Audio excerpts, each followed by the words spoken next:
So whenever you're ready, and did you meet all the judges? Yes. Yep. Okay, good. Whenever you're ready, tell us and we'll start. Thank you.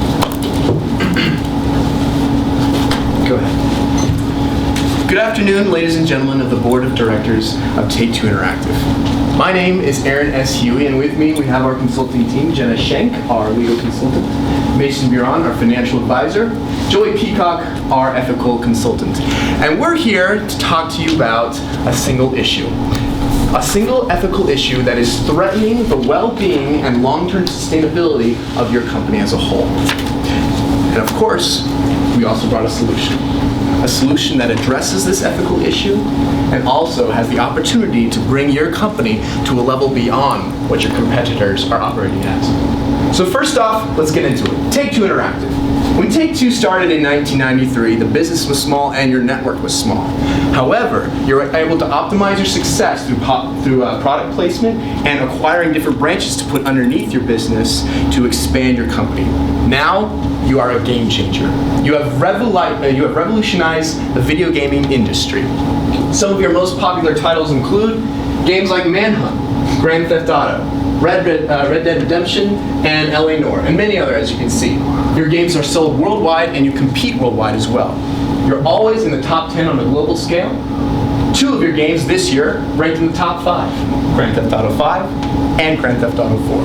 And this is in direct competition with world-renowned sellers like Nintendo, Ubisoft, and Electronic Arts. So you've done very, very well in that regard in a short amount of time. So let's break this down even farther, because the ethical issue we want to talk about today doesn't reside solely in the company itself. It resides in something much more specific. And Take-Two breaks off into 2 different subsets: 2K Games and Rockstar. 2K Games is where you produce your fun games. Games like happy games like sports, racing, games like Dora the Explorer for little kids. Virtually harmless. Rockstar, however, is where you produce your games that are filled with graphic content and high in violence. And that's what we're going to talk about today, Rockstar. So if we go into even farther, you find that Rockstar actually makes up 51% of your incoming revenue for Take-Two. So it's a big chunk of your company. It's split pretty much evenly between 2K and Rockstar as a whole. But Rockstar is not where the problem lies either. The ethical issue that threatens your business today resides in one single game, and that game is Grand Theft Auto.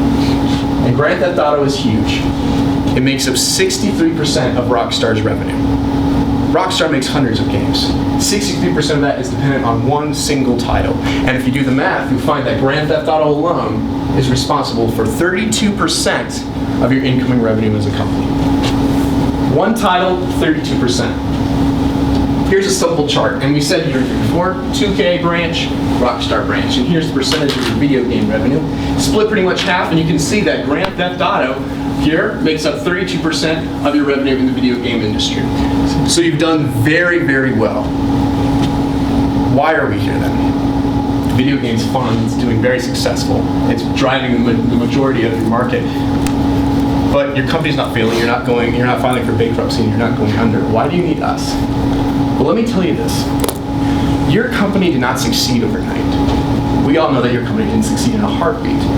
The reason your company is so successful is because when big opportunities came across your path, you did not hesitate to take action. You were willing to take a chance. You were willing to take a risk that your competitors were not willing to take. And I'm not just telling you this. You're the perfect example. Look at Rockstar. You did not own Rockstar. Rockstar wasn't underneath your company. You had to acquire that. And if you hadn't done that at that time, you wouldn't have been able to create your best-selling game, Grand Theft Auto. And with that Grand Theft Auto, you would lose 32% of your incoming revenue for your company. It's because of big opportunities like this that make your company so successful. This solution that we have for you today is another one of those big opportunities. But before I can tell you about the solution, let's discuss the problem. Here's the issue with Grand Theft Auto.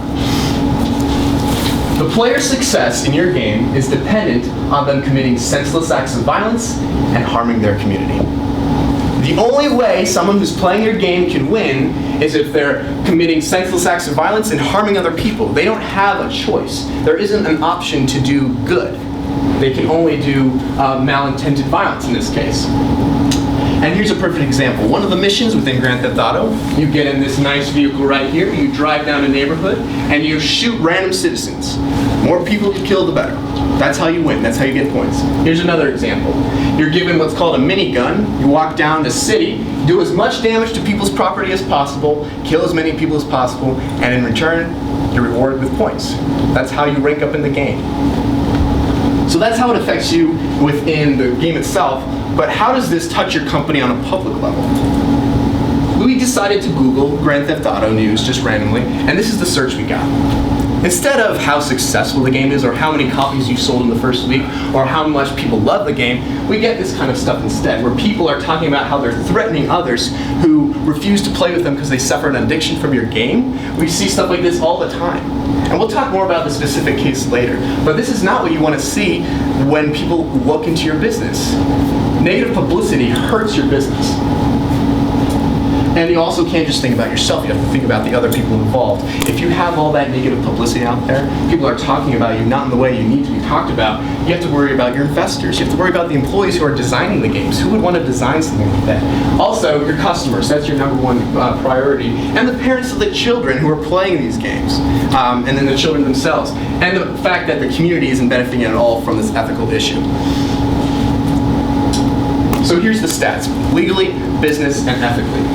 From a legal perspective, you're under several lawsuits right now. You have several lawsuits filed against you, and many more are pending. And as a direct result, from a business perspective, all your time, resources, and money is being spent on that when it could be worked on developing a new product. And also, under the business section, you're deteriorating your public image. You can see that through the Google image search and other venues as well. And it hurts your company ethically. Matter of fact, you're potentially breaking 5 out of the 8 principles in the Global Business Standards Codex. And I don't know if you're familiar with that, but the GBS Codex is what is used to govern companies and regulate them on their moral and ethical standards. And you're potentially breaking 5 out of 8 of them. That's a huge chunk of the principles within this codex. And you can see I highlighted them here for you. And we're going to go more into each one in our ethical section. And we're going to talk about how they're wrong, how you're breaking them, and how we can potentially fix them. So there's the problem. We defined it for you. It hurts your company image. It's presenting a bad ethical side of you in the world. You're getting bad publicity. How can we fix this? Here's our solution. Change the storyline of your most successful violent title from senseless violence to meaningful justice. Simple as that. Change the storyline from senseless violence to meaningful justice. Put honor, put dignity, put values people can stand up for behind the violence within your game. Here's how we would do it. Setting content standards within the game design itself. And let me say this right out quickly. We don't want to eliminate violence within your game. Okay? Lots of people think that video games shouldn't be violent, but violence sells. Let's just be honest, violence sells. People are attracted to that in the game, and they'll buy that. They'll continue to buy that. And that's a market you've been able to optimize for your business, and it's benefited you very, very well. All we want you to do, all we're asking you to do, is change the storyline. Make people, instead of going around shooting random people for the sake of shooting people, put justice or honorable intent behind what they're doing. Rewrite the storyline, but keep that brand recognition. You have created an icon of a brand. People have heard of Grand Theft Auto, and they've never even played the game. Keep that brand name, keep that idea, change the storyline. Here's a perfect example that our research team put together. Your next game, Grand Theft Auto 6 Incognita. Instead of a criminal going around killing random people, make him maybe a criminal who is captured by the FBI. Serves out his sentence by taking down other gangs in the criminal underworld. So you still have that appeal, you still have that appeal for violence or that appeal to be adventurous or go beyond just being a police officer, but you're doing it for a good reason. You have values behind it that people can stand for. And legally, our solution is completely legal, it's very feasible for your business. Directly related, you'll eliminate the vast majority of all your legal trouble, saving money in the process. Also, you're enhancing your public image. Instead of seeing how your company might be linked to a possible shooting, they see how your company has improved the experience for young people today in the video gaming world. Also, you'll find that you increase your target market. Believe it or not, your game is banned in several different countries because of the graphic content within your game. Apply this solution, and you'll be able to market to those different countries, expanding your target market, boosting sales. And of course, ethically, you're becoming a face in a changing industry. Your success has been one of leadership. You change the game as you go along. You made games like this famous. Also, you'll be in line with the Global Business Standard Codex, and we believe that should be upheld amongst almost everything. The ethical stance where your company is extremely important. So we're going to dive into each of these things, but we're going to start with the legal side. And for that, we have Jenna Schenk, our legal consultant. Thank you, Aaron. Sure. Okay, I'm going to talk to you today now about the legal implications of the problem we discussed and how your company has faced numerous lawsuits in the past and will continue to face lawsuits in the future if this issue is not addressed. So we're looking at this from a legal perspective. First, video game violence is a major topic today. It's all over the news. People are linking the violence found in street crimes today to the violence found in video games such as Grand Theft Auto, the one that you create. Often, video game makers such as yourself are held responsible. Grand Theft Auto makers Rockstar are one of the most sued companies in the industry for the storyline of their game due to the graphic content of the violence. Lawsuits such as Grand Theft Auto leads teens to kill come out against your company. And these lawsuits can range from numerous amounts, such as $130 million, which can be detrimental to a company such as yourself. So what does this mean for your company? Well, Rockstar Games has had a total of $1 billion in lawsuits over the past year due to the storyline of the game. I'm going to take a few of these notable lawsuits and show how they've affected your company, and show how your company is still open for future lawsuits if you do not address the problem that we have found today with the solution that we are giving you. The first lawsuit I'd like to go through is Devin Thompson. Now, Devin Thompson stole a car, and when he was arrested, he stole the gun from the police officer, shot the police officer and two other men standing by, and then escaped in that police officer's car. Why the lawsuit was brought against your company is that exact scene was actually found in your video game, and it was said that Devin Thompson played your game day after day. A $600 million lawsuit was brought against your company for the violent acts of Devin Thompson. Next lawsuit I'd like to address is Cody Posey. Now, Cody Posey was a 14-year-old who shot and killed his father, his stepmother, and his stepsister. And it was said that he played your game obsessively. The lawsuit was brought up on his behalf, and the lawyer quoted that your game was making him an extraordinary, effective killer without teaching him any of the constraints or responsibilities needed to inhibit such a killing. This lawsuit blames Grand Theft Auto for these murders. It was another $600 million brought against your company, tainting your image. And finally, the last lawsuit I'd like to talk about today is the Hot Coffee Mode scandal. Now, the Hot Coffee Mode scandal came out when you released your game, Grand Theft Auto San Andreas. Now, in this game, there was an undisclosed sex scene where the users could go in and hire a prostitute. The class action complaint came against your company because it was not disclosed in the rating of your game.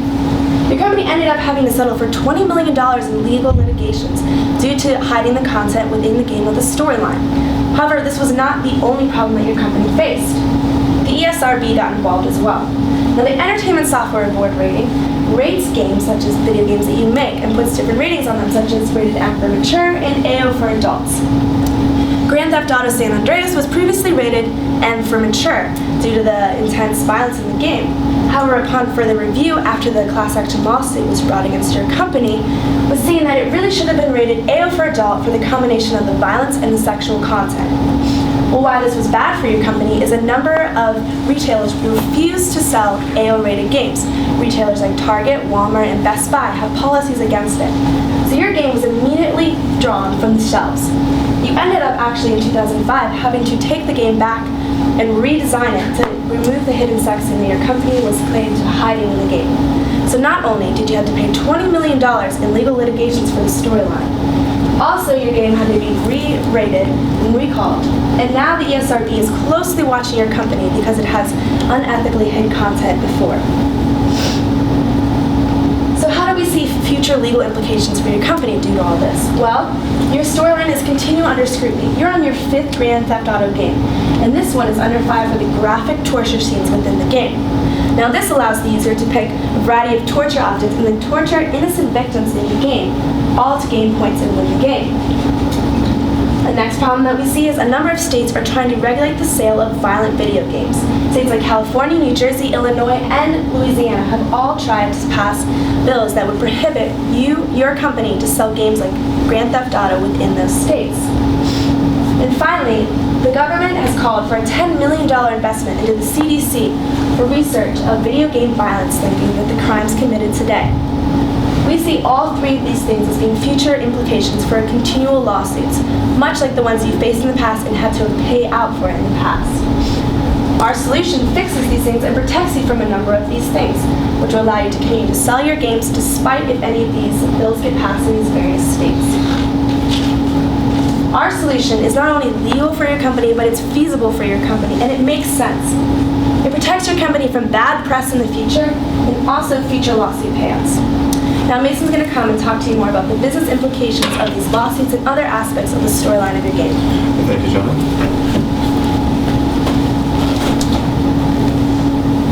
Now, we at Mappin Associates take a unique approach to the business perspective in all ethical cases we face. So what we did is we took a 2-year interval from Q1 of 2008 to Q4 of 2009. And we took the numbers you guys reported in your annual earnings, and we found the quarterly values of the net income. Now, in the beginning of 2008 was when you guys released Grand Theft Auto 4. Phenomenal game in regards to sales. It broke records at the time. We see in Q2 that there's a $98.2 million in income in Q2 specifically. However, after that, we see a steady decline in regards to sales. And this is because of bad publicity and potential legal cases that were going on in this period. Now, Ms. Jenna Shank over here, she talked about the hot coffee case, which happened in 2005. Now, Take-Two had to pay the $20 million sum out in 2009, Q3. And if we look closely, $55 million lost in that quarter.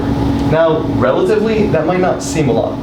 And what we did was we added up the income values for the entire interval, and we got a value of $40.6 million lost in this 2-year interval. Now, if we were to take the hot coffee case out, a case that could be merely avoided if we switched the gameplay, you guys would have only lost $20.6 million. That's a 50% increase in your net income for a 2-year interval. Now imagine the Jack Thompson case, a case that had a potential of $600 million loss just to legal fees. What could that do to a company like Take-Two? And that's what we're scared of. But we have solutions here. But before we go to that, let's focus on the ethical implications. There's a loss of customers because parents are unwilling to buy the game for the required customer market because of the bad publicity out there. They're finding articles in the newspapers saying, don't buy this game for Christmas, merely because of the violence in the video game. There's an inability to market this game even further because marketing venues don't want to associate the name Grand Theft Auto because of the violence with their company. But through our solution, we can open up the marketing channels. That these marketing companies will be more willing to push the game even further. That parents will be willing to buy a game that promotes meaningful justice in our society. And even more, there's a larger market than previously expected. But it's not just through parents. It's bigger than that. We want to roll Grand Theft Auto 6 out to Xbox One, to PS4, and PC. 3 consoles that Take-Two actually hasn't even hit yet with Grand Theft Auto. There will be production costs in regards to research and development of Grand Theft Auto 6. And there are going to be remarketing costs because if you're going to change the gameplay, yeah, we have to tell the press that there's going to be some shifts in the game. But we believe we can cover that through Xbox One, PS4, and PC sales. In the end result, we're going to keep the same brand name video game of Grand Theft Auto. It's going to sell just as many copies as it does before. And we believe in even further than that. But it's also going to be revitalized ethics and a revitalized image that you're not going to have this negative association with Grand Theft Auto anymore. There's going to be less legal risk, that you're not going to have to worry about Jack Thompson case or the hot coffee case. And lastly, it's this open market idea that parents are going to be more willing to buy the game for their children. Marketing venues are going to open up the doors even further. And that we can issue this game to Xbox One, PS4, and PC. I'm going to hand it off to our ethical advisor, Joey Peacock. Thank you, Mason. As Aaron mentioned earlier in the introduction section of our presentation, Macklin & Associates takes a global business standards codex approach to the ethical issue in your company. Again, it's ethical guidelines for companies around the world. And these are the 5 principles that we believe your company is in potential violation of. First being the fiduciary principle. Then we have transparency, dignity, citizenship, and responsiveness. So let's take a look at the fiduciary principle. This is principle number 1. This means acting as a trustee to investors and shareholders and providing that competitive or even better return on investment.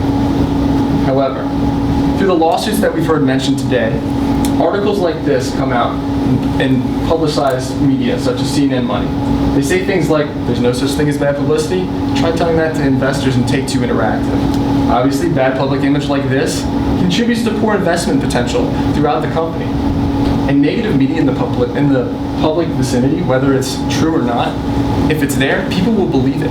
People will read into it, and they don't feel confident in your company anymore. Also, if we look at this, in Mr. Buren's section, the business section, he touched on the revenues. If we look at it again from an investor standpoint, would you feel comfortable investing in a company that had this downsloping curve like that? Obviously, in 2008, Grand Theft Auto 4 was released, very successful, but then you see the effects of the lawsuits. This reduces the confidence in investors and ultimately doesn't contribute to upholding the fiduciary principle. Next, we talk about principle 4, which is the transparency principle. This means providing accurate information about the content in your games. And conducting business in a truthful and open manner. That means refraining from deceptive acts and practices. And finally, being honest in all dealings with every stakeholder on that stakeholder model. When we talk about being truthful and open in your manner and your products, we have to look back at that hot coffee note scandal that was brought up by Jenna in the legal section. It wasn't only a $20 million litigation that hurt your company from this perspective, but also the ESRB controversy. What happened was the AO rating came into effect, government got involved, oversaw the process of taking out Grand Theft Auto San Andreas from the shelves in major retailers. This hurt your company from this transparency principle number 4. Next, the dignity principle. This is an important principle for your company when you talk about the content in your games. This means respecting the dignity of all individuals, no matter who they are, and ensuring that your product and your services actually sustains and enhances customer health and safety. So we also want you to support and protect human rights within your company's sphere of influence, and that means upholding this dignity principle. So if we take a look back at the introduction section, we remember that Google search that we did. If we read further, we find out that Neil Dugdale was the man in the article. We find that he was heavily addicted to your game Grand Theft Auto, so much so to the point where when he was told by his best friend and neighbor that he didn't want to play the game with Neil anymore, Neil threatened to kill him. This is not contributing to the health and safety of individuals in the public vicinity as it pertains to your company's sphere of influence.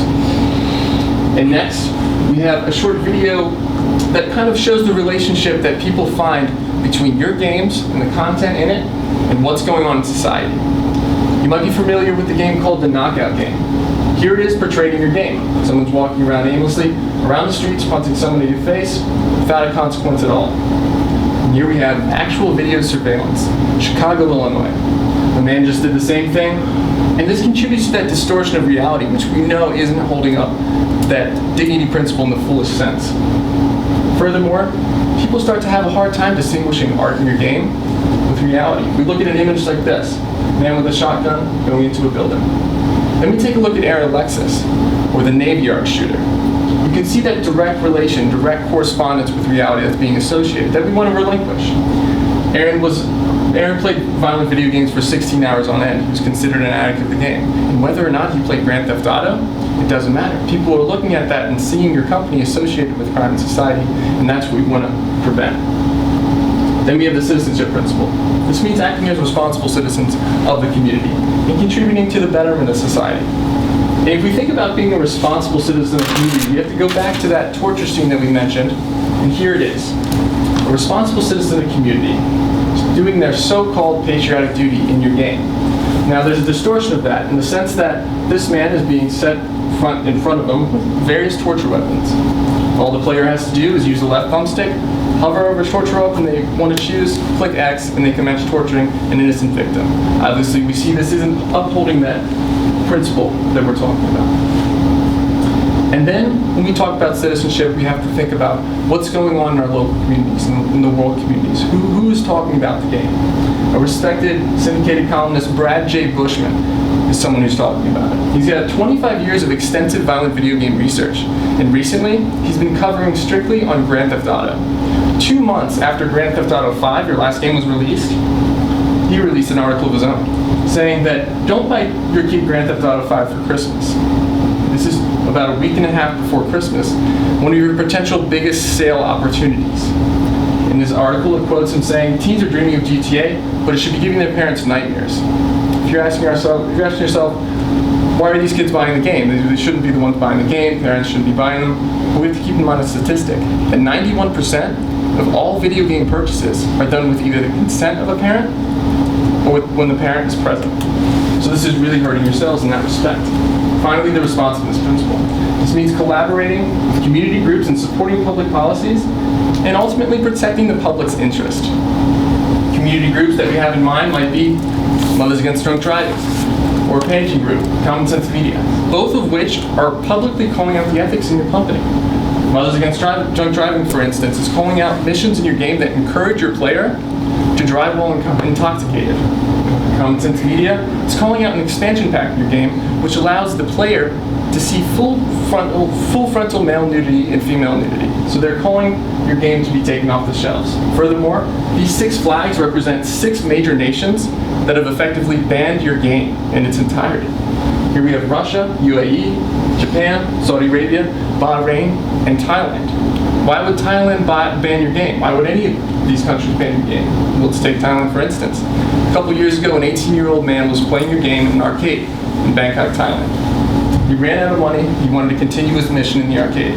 So he ran out into the street, got in a taxi cab, committed murder, and stole the taxi cab driver's money to finish his game. Later, when he was caught by the Bangkok police and the police chief was questioned, he had this to say. The teen wanted to know if it was as easy as in real life as it was in the game to commit murder, steal, and do these harmful things to society.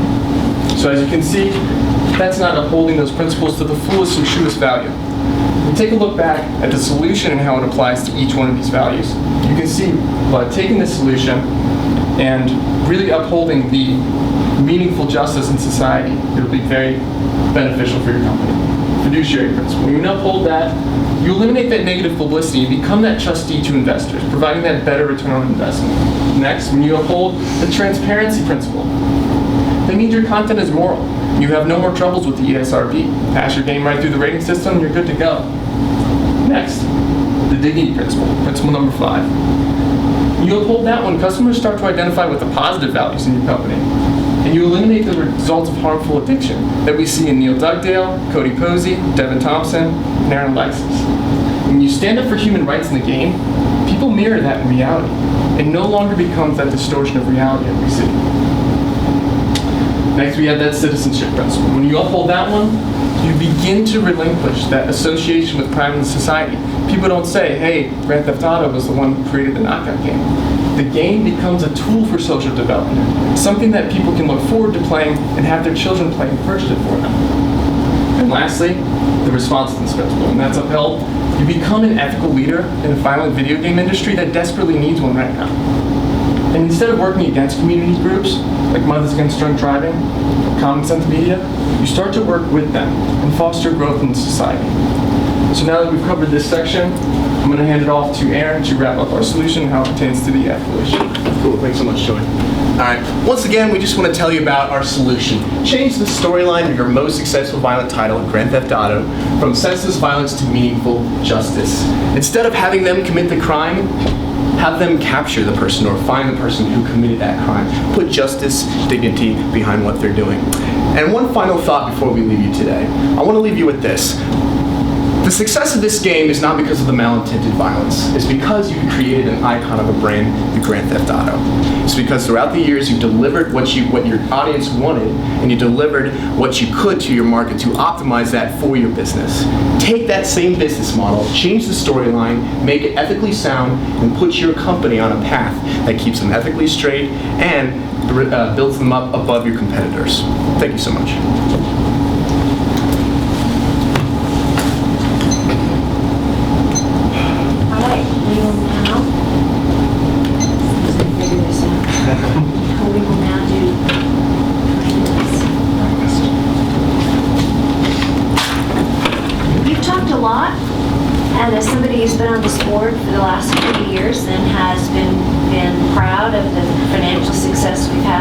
You've talked a lot about the GBSG.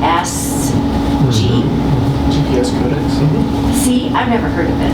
Why should we care?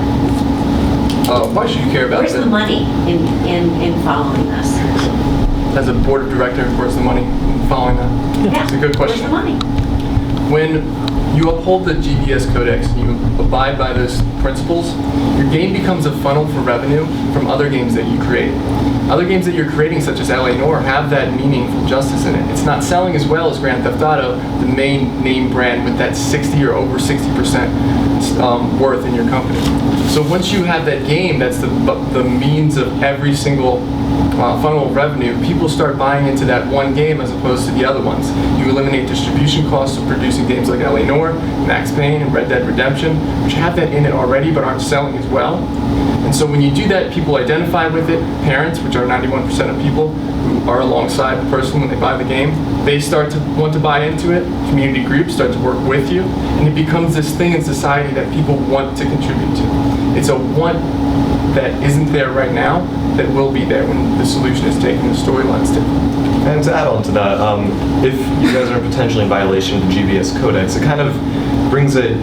It's really easy to file lawsuits. It gives the whole cookie cutter aspect that people can see you're in violation of one of these, that lawsuits will come up from this, such as the Jack Thompson case, $600 million in lawsuits, which goes along with the GPS Codex because you guys are in violation, potentially in violation of that.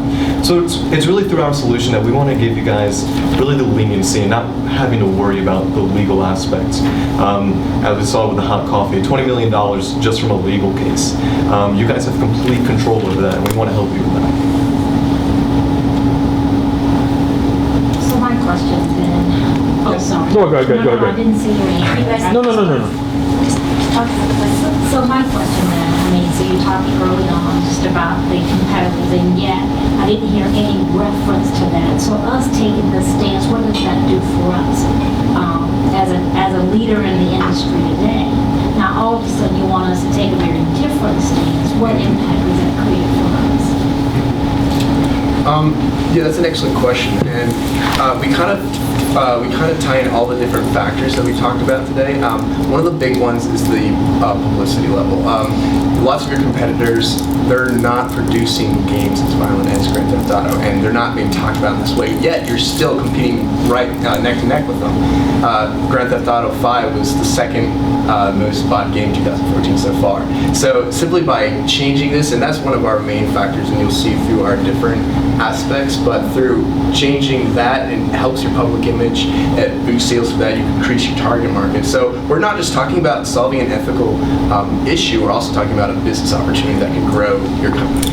I think another thing that we see is potentially scary for your company is the fact that the rating board over the years has changed dramatically. What was a PG movie 20 years ago is no longer a PG movie right now. So when you see your company already having an AO rating be placed on it, having that kind of scare, recollect yourself, where are we going? I think that if you eliminate that risk from the get-go, it becomes something that's more fruitful for your company in the long run. And even more on that is the bad publicity associated with Take-Two. If we're complying with the GBS Codex, that you're not going to have to worry about all the really poor, publicity behind Take-Two. That EA doesn't really have that because they're not violating that. But we want to help fix that. Thank you. Sir? Yeah, I have a couple of questions. I do want to get to the ethical issue and focus on that, but I have a couple of business and legal questions as well. If you're going to take away our premier game, that's the number 2 seller of all games, what are we going to have? I think that's the big thing there, is we're not taking away the game. That's the whole idea behind Grand Theft Auto 6, is that we're going to keep the same brand name game, we're changing the game, storyline on it. Right. So, which leads to the follow-on question. If the game isn't going away and the negative publicity is out there, how long is it going to take before people's minds change about whether or not this is a violent game that promotes violence in society? If it's still called Grand Theft Auto, they're going to have 10 years worth of or 8 years worth of experience with that game that says it's terrible for kids. So you change the storyline, but still in people's heads, as you said before, if they read it, they believe it. That record, that reputation is still out there. That's a very good point you bring up. It's hard to alleviate that notion of Grand Theft Auto is this kind of game and this is what we're always going to do with it. But I think if we take a look at the media right now and kind of the history of television shows even, like Most Wanted, Cops Most Wanted, people want to watch that not because they're watching it from the perspective of a criminal, but from the perspective of someone catching someone who's most wanted. So we're using that to kind of tailor it in such a way where you're seeing Grand Theft Auto and it sparks your interest. You think of that game, but you're doing it from a different perspective. And I think we can effectively market that to the audience. Yeah, there's going to be high production costs in regards to remarketing the brand name video game because, yeah, there's a lot of media out there about really sort of the violence behind the game, but we want to really focus on remarketing the game to the news agencies and whatnot. Are any of you gamers? Seriously? Yes. Remarketing the story will depress your sales dramatically, especially because, as my fellow board member has said, they've attached a particular brand image to this whole thing, and that's precisely what makes it sellable and exciting. You're not going to sell pasta anymore, you're just going to sell noodles, if you ask me. Yeah. Before you answer, I just Sure. want to add on to that, because one thing you said at the very beginning, Aaron, was that violence sells. Yeah. You know, and so now Absolutely. the solution that you offer seems to be contrary to that. If you say that's what sells. Well, yeah, that is absolutely true. Violence sells, and it's a market, and people buy that, and it's very popular. And we don't want to attack that at all because, from a business perspective, you're losing a huge part of it. And you remember Grand Theft Auto, that's 32% of your revenue. So I agree with you. We don't want to touch Grand Theft Auto. We want to keep that same idea. We want to keep that. But what does that mean?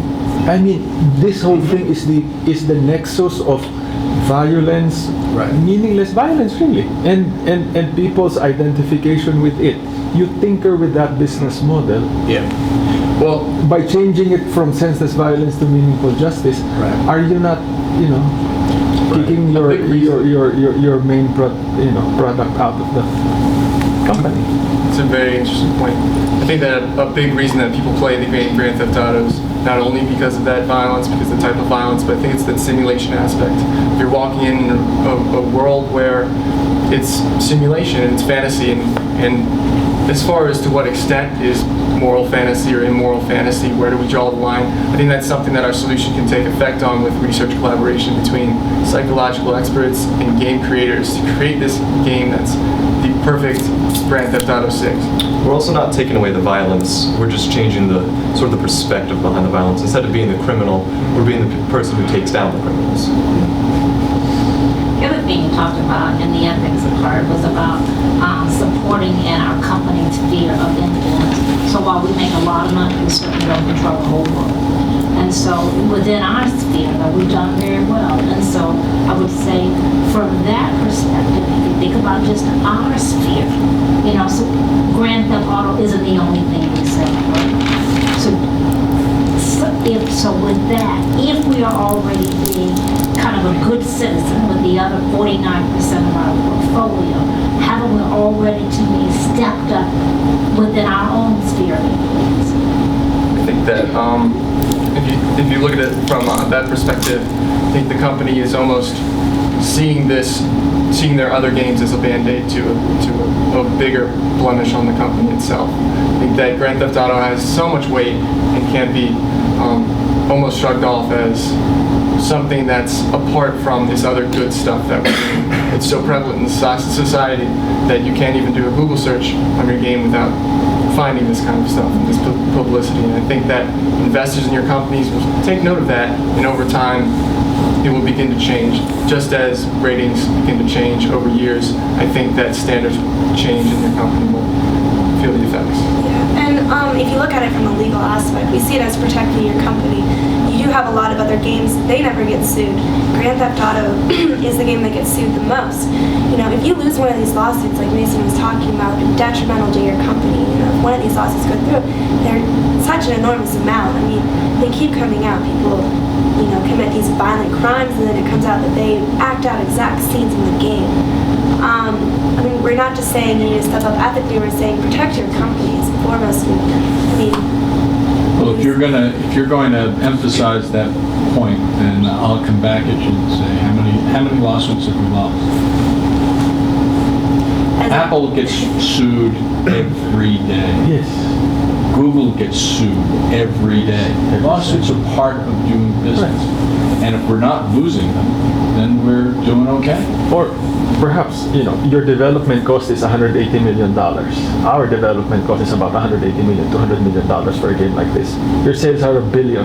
Can't we factor in the legal costs into the whole thing, so that even if we lose more than we should, we're still out hundreds of millions of dollars, right? yeah, I mean, It doesn't sound bad to me. you can definitely take that approach. I mean, it's a risky one. I think more and more people, as they're seeing the violent acts, such as the Navy Yard shooter and things like that, they're really starting to look at video game makers to step up and say, what are you going to do about this? Because, and so, I mean, the number of lawsuits that are brought against your company, you're rolling the dice every time. It's not really the idea that you guys haven't lost lawsuits yet. It's that there's the potential, and we want to really alleviate that and bring the potential down. Society's always changing, and we can see that through government funding, they're trying to lessen, I guess, with regards to violence in the video games. States have been trying to ban violent video games. It's really that potential we want to bring down, because society is changing, and they're starting to crack down on violent video games, it seems. It remains a concern of mine that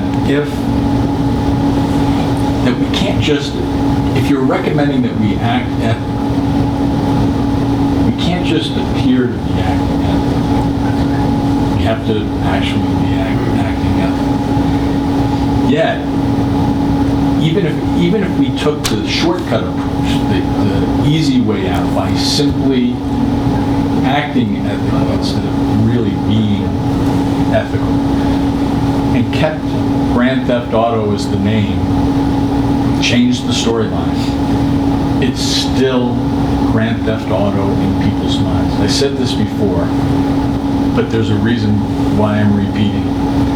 There was a time when there was a scare with a product called Tylenol. Somebody had injected into that little silver top some kind of poison, and there was a scare about who's going to die next from Tylenol. And the owner of the company, to the chagrin of his board of directors, took every bottle of Tylenol off the shelves throughout America, throughout the world. Lost a ton of money, but he did the right thing, and eventually Tylenol recovered. Have you considered taking Grand Theft Auto off of shelves and making truly a dramatic and ethical statement out there, and measured whether or not our sales would rebound as a result of that, just because people see us now as a good citizen? I think that the extremely long-term nature of that wouldn't be appealing to you as the board of directors, because it simply wouldn't be accepted as something that's feasible, because it's not feasible in the short run or feasible. Well, it's not attractive to me as a member of the board of directors, because we're going to lose money in the near term. But you're telling me that we're going to lose money in the long term if we don't change Grand Theft Auto. Onto that, I think it does you have to have that inherent risk when you come into that game creating scenario. But there is no translation. All of the studies that I have tried to look at do not find a link between violent behavior and video game content. And what you are proposing here, if you're going to transform it in, you know, is you're really limiting my options. you're in effect impinging on my. Give them a chance Right. to respond. Right. Sorry. I understand. 35 seconds. Actually, and I just want to leave you with this.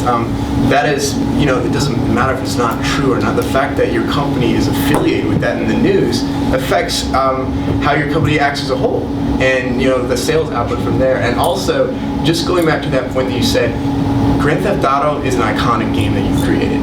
Okay, the next game could be really bad. You could do something really bad, but people would still buy it because it's Grand Theft Auto. So keep that. Don't remarket the whole name. Just change that storyline. Make them stand for something that they can stand for, and then there you go. What does that mean? It means that the question period has ended, now we go into feedback. I'll start. I think that you took on something that was very creative. I think your solution is very creative. We gave you a hard time about a number of areas that you have a chance to think through for the 10-minute. Because I think you have a very significant series of ethical issues. And you shouldn't have been discouraged. I was watching your faces. The more we push back, believe in what it won't happen in the 10 minutes because I don't think there is an opportunity for questions.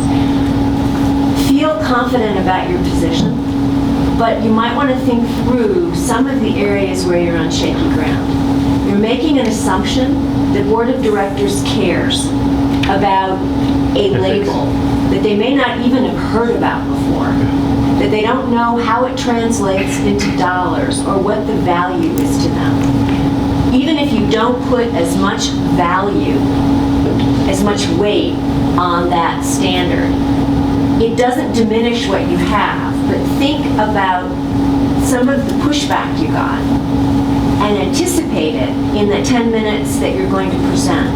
For example, hypothetically, keeping that very clever storyline change, I think you need to add on to that if you're serious about, if you decide to stay with this. So change the storyline from census violence to meaningful justice. Be a market leader in responding to the social change that is, blah, blah, blah. And be able to make a case, and I'm sure there is Google research out there, that things are shifting and changing. Because you've put yourself on a limb. It's the limb of being a change agent.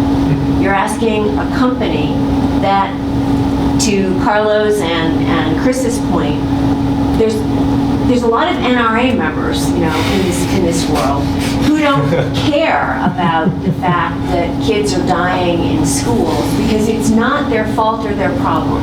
Really? And I don't mean to disparage NRA members, but the pushback that you saw after Newtown was a total divorcing that had anything to do with those murders. So if you take on a board of directors that's making 50% of its money from, I didn't even know how violent it was until you guys started talking. Psychologically think about, of all of your arguments, what are the most compelling in 10 minutes? Could I ask a question? Sure. We're trying to sell an ethical issue to you. Would you recommend pitching it in more of a business, lucrative kind of? Well, no, you're going to be judged by the ethics case. Okay. So keep that. But think about the ways in which you can demonstrate why the ethics is good business. Gotcha.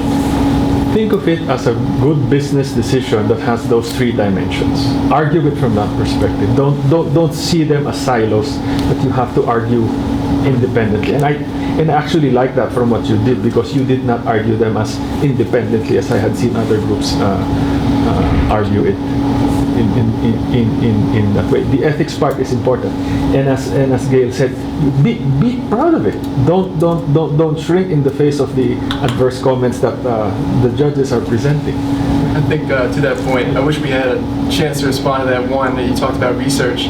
What kind of research has been made as far as violence in the society as a direct result of playing a game like Grand Theft Auto? If we go back to Brad J. Bushman, the syndicated columnist that we mentioned, psychology professor and communication professor at Ohio State University. he's actually put these things into practice. He's used research with his colleagues and took 130,000 participants from all ages spanning the teen spectrum and split them into two groups. One group playing for 35 minutes Grand Theft Auto, and one group playing games like mini golf or the 2K sports games, an adventure game or hockey game. And then after that time period, one thing that happened was they gave those kids, every single kid received a quiz. For every right answer that they got in the quiz, they received one raffle ticket. The kids that played Grand Theft Auto took 8 times more unearned raffle tickets per points that they did not get on the quiz than the kids who did not play Grand Theft Auto. Even more, when they placed food, M&Ms, on the table when they were playing the game, the kids that played Grand Theft Auto finished the M&Ms on average, whereas the other ones took 1 or 2.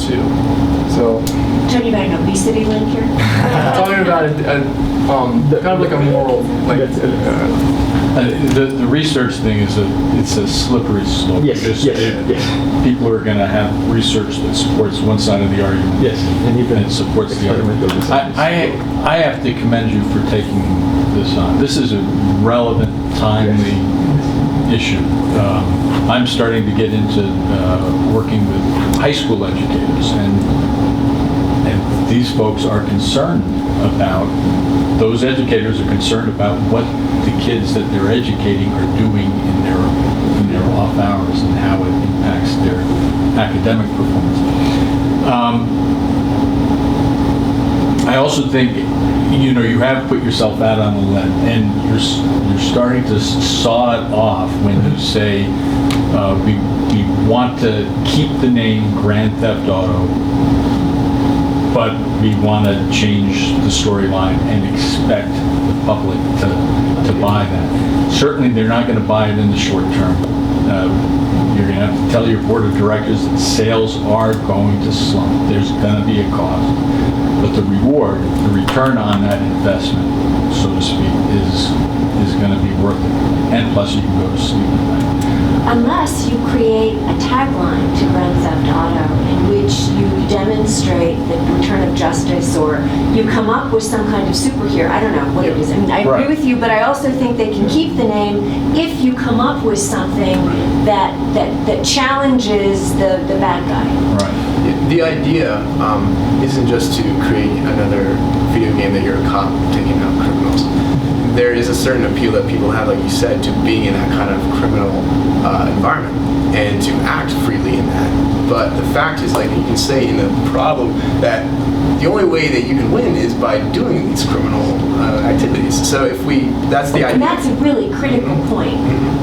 And that you So it's can not necessarily a cop tie back to society in a shifting way. That Right. you haven't had a chance to say anything, and we're going to need. We're still finishing the old. You're more than welcome to come in. But we have something that people that are going to need to set up. But please. So my one comment would be, as you talk to the board of directors, this point about their sphere of influence, what is it in their sphere? Not necessarily trying to change the whole world. It could be a leader in that, but it is about what this particular board, what's their sphere of influence.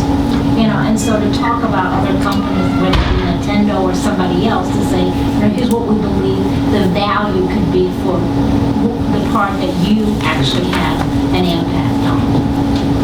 You have a tremendous amount of information in 10 minutes. You're going to need to be as persuasive as possible. You heard from Carlo and Chris particularly the kind of resistance that's legitimate for a board of directors. They would have come up with this themselves if it was comfortable. And it's not, because they've presumably rationalized why what they're doing is okay. You rightly are on the cutting edge of something really different. And the degree to which you can muster the wonderful information you've got for just 10 minutes and figure out how to make a compelling case for why it's in their interest to change. Yes, ethics. Yes, ethically. We don't want you to switch. I mean, you've got some good legal, you've got some good business. This is a business ethics competition, so we don't want you to think that we're suggesting you in any way deviate from that. Right. But figure out how to be as pragmatic as possible with your ethical advice. Okay. it's a wonderfully challenging topic, and you really took it on full throttle, so congratulations. And I apologize, but we need to have the next of course. debate then. Thank you. If you have any other questions and want to connect with any of us in the course of today, don't